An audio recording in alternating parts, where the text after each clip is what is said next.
थिर वचन थिर सुरति निरति थिर होय। कहें कबीरवा दास को काल न व्यापे कोई। कोने काल नहीं व्यापे? કોણ સાચી રીતે કાલ જઈ બને? કે એને આવા એક પછી એક સ્થિર કરવા પડે. પહેલા તનને સ્થિર કરે, પછી એ મનને સ્થિર કરે, પછી એની વાણી સ્થિર થાય, પછી એની સુરતી સ્થિર થાય. તો મનને સ્થિર કરવા માટે આપણે આ જોઈએ તો સોહમનો જાપ. અને જાપ પણ નહીં, તમે માત્ર સોહમ સોહમ સોહમ એમ જાપ કરો તો એનાથી નહીં સિદ્ધ થાય. પણ જ્યારે આ સોહમ જાપથી આગળ વધે અને અજપા બને ત્યારે એ જરૂર મનને કાબુમાં કરી શકે છે. અને અજપા એટલે એવો જાપ જે જપ્યા વગર થાય. તમારે અંદરથી નિરંતર ચાલતો જાપ છે, એટલે જ એનું નામ અજપા છે. અજપા શબ્દનો અર્થ છે જેને જપ્યા નહીં અને જપ્યા ન હોવા છતાં જે થાય. તમારે એના માટે કંઈક મોઢાથી કહેવું નહીં પડે.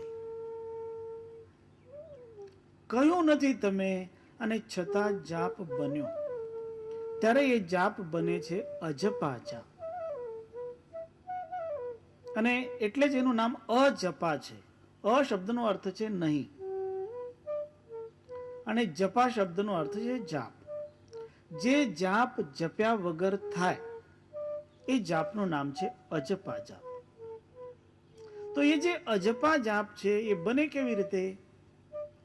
એ સાચી રીતે આપણે આપણા મનને શ્વાસોશ્વાસની પ્રક્રિયા સાથે જોડતા હોઈએ ત્યારે બને છે.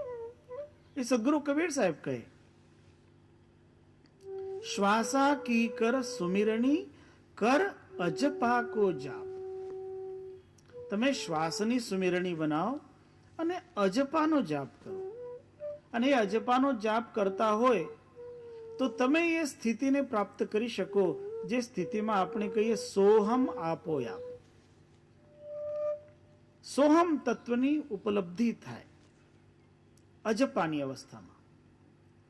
અને જ્યારે માનવી અજપા જપે તો એ અજપાના લાભ કેટલા થાય એ પણ આપણે આ ગ્રંથમાં સદગુરુ કબીર સાહેબે સમજાવ્યું છે. જેમ જેમ વ્યક્તિ જાપ કરે તેમ તેમ એની અવસ્થા કેવી રીતે બદલાય. તો જાપમાંથી અજપામાં પ્રવેશ કરવો પડતો હોય, પણ અજપામાં પ્રવેશ કર્યો તેનાથી પણ સાર શબ્દની પ્રાપ્તિ નથી. અજપા પણ એક સીડી છે, એ પગથિયું છે. કારણ એ જે સોહમ શબ્દ છે એ સોહમનો પણ લય કરવો પડે છે. કારણ જ્યાં સુધી સોહમ સોહમ એવું આ મન બોલતો હોય ત્યાં સુધી ત્યાં મન છે ને સોહમ છે ને એ સોહમ જપવા વાળો છે. આ જુદા જુદા છે. પણ જ્યારે એક એકનો લય થતો જાય અને છેલ્લે એક જ શેષ રહી જાય, એ કરવા માટેના જે ઉપાય છે એને હવે સદગુરુ કહી રહ્યા છે. વેદાનામ સર્વશાસ્ત્રાનામ સોહમ સ્યાત સારભૂતકઃ તસ્યાપી પ્રલયઃ કાર્યો જ્ઞાનયોગ બલેન ચ. જ્ઞાનયોગ દ્વારા આ સોહમનો લય કરવાનો છે. આ સોહમનો લય કેવી રીતે થાય એની પ્રક્રિયા છે. અહીં પ્રક્રિયામાં એક એક શબ્દનો લય કરવાનું કહ્યું છે. સહયોશ્ચ યદા તેન પ્રલય ઉભયો કૃતઃ ઓ અમિતિ દ્વિવર્ણૌ ચ તદા શિષ્ટૌ ત્વયોરપી. કે સોહમ માં સ અને હ આ બે વર્ણોને જુદા તારો. સ ઓ હ મ, 4 વર્ણ કર્યા. સ, ઓ, હ, અમ.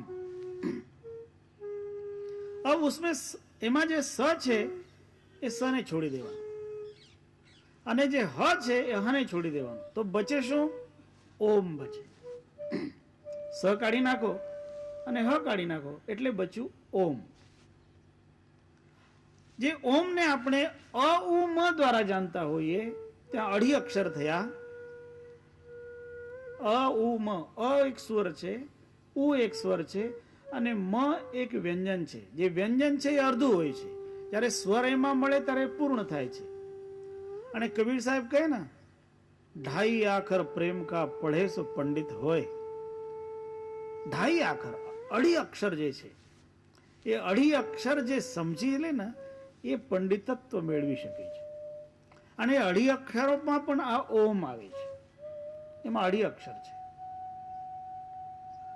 તો જે 2.5 અક્ષરમાં જે પ્રેમ કરે, એ ઓમમાં જે પ્રેમ કરે એ પંડિત થઈ જાય. તો આ જે ઓમ છે એ સ્થિતિમાં તમે ત્યારે પહોંચ્યા જ્યારે તમારું સ અને હ નીકળી ગયું. હવે જે અ અને ઉ છે એના દ્વારા સંયુક્ત સ્વર બન્યો છે ઓ, અને જે મ છે અર્ધું વ્યંજન છે, જે અર્ધું વર્ણ છે, એનો પણ આપણને લોપ કરવાનો છે. અને એવો લય કરવાની રીત પણ સમજવાની છે. સોહમ શબ્દમાંથી સકાર હકાર નીકળી ગયા એટલે ઓમ બચ્યો. એ ઓમને સમજાવતા કહે, સંધાને કૃતે શિષ્ટ ઓંકારશ્ચ ત્રિવર્ણક. એમાં 3 વર્ણો છે એટલે અ ઉ અને મ. મ અર્ધો છે એટલે સાચી રીતે 3 નહીં 2.5 છે. એ 2.5 નો લય કરવાનો છે. ત્રિવર્ણાનામ ચ વિશ્લિષ્ય લય કાર્યો યનુક્રમાત. એ 3 નો લય કરવાનો. આ 3 નો લય કેવી રીતે સંભવ છે એની વિધિ પછી આ સંક્ષેપમાં અહીં કહી છે. અકારસ્ય હિ તુ ઉકારે ચોકારસ્ય મવર્ણકે મકારસ્ય લય કાર્યો બિંદવ માત્રાત્મકે તથા. જે અકાર છે અ ઉ અને મ, અ નો લય કરવાનો ઉ માં, ઉ નો લય કરવાનો મ માં, જે મ અર્ધ માત્રા છે, અને અર્ધ માત્રાનો પણ લોપ કરવાનો છે. પણ તમને એમ લાગે કે અમે કહી રહ્યા છીએ આ લોપ કરવાનો કરવાનો કેવી રીતે? આ કહેવાની વાત જુદી અને કરવાની વાત જુદી. અને થાય એવું નથી કે નથી થતું, પણ એને કરવા માટે થોડીક તૈયારી કરવી પડે. હવે કેવી રીતની તૈયારી છે અને શું થાય છે એ તમને થોડુંક સમજાવી દઉં. એક બહુ સુંદર પ્રસંગ છે, એ પ્રસંગ દ્વારા તમે સમજી શકશો.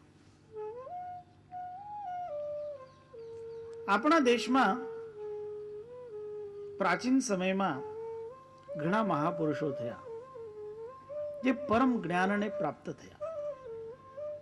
અને એ જે પરમ જ્ઞાનને પ્રાપ્ત થયા એવા મહાપુરુષોમાં એક મહાપુરુષ હતા, એનું નામ હતું સત્યકામ.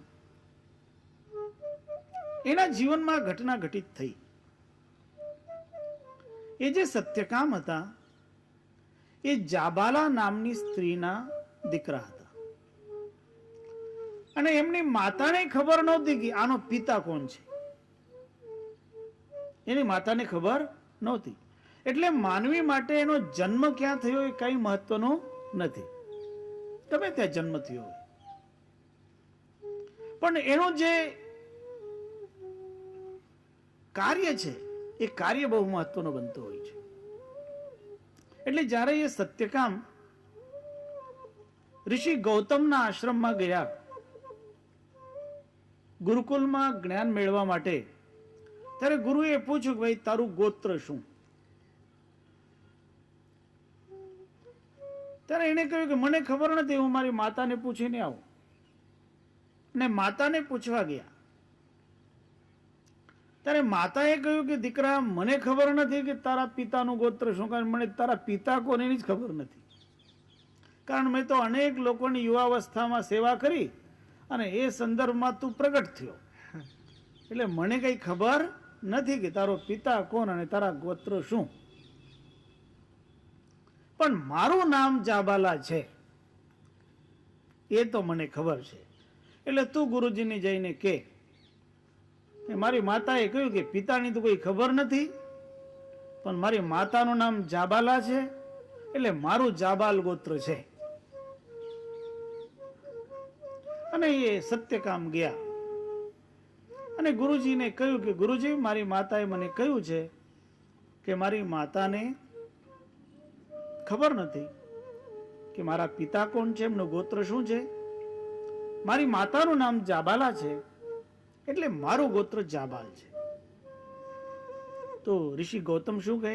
તું બ્રાહ્મણ છે, તારા બ્રાહ્મણત્વમાં કોઈ પ્રકારની શંકા નથી, કારણ કે જે સત્ય બોલે એ જ બ્રાહ્મણ છે. અને એ સત્યકામને એમને પોતાના શિષ્ય તરીકે સ્વીકાર કર્યા. પછી સત્યકામને કહ્યું, જે સત્યકામ જાબાલ નામથી પ્રસિદ્ધ થયા તે, અને એમની યાદગીરીમાં આપણા દેશમાં એક જબલપુર નામનું શહેર વસેલું છે. એ જબલપુર વસેલું છે ને, એ જાબાલ ઋષિના નામ ઉપર વસેલું છે. તમે વિચાર કરો, જેના પિતાના નામની ખબર નથી, એવા ઋષિના નામ ઉપર આ દેશ નગરની સ્થાપના કરે એવો મહાન આ દેશ છે.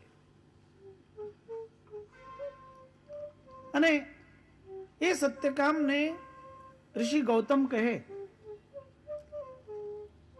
કે તારે જે પરમ તત્વ મેળવવાનું છે એના માટે હું તને એક કાર્ય આપું છું, એ કાર્ય તું કર,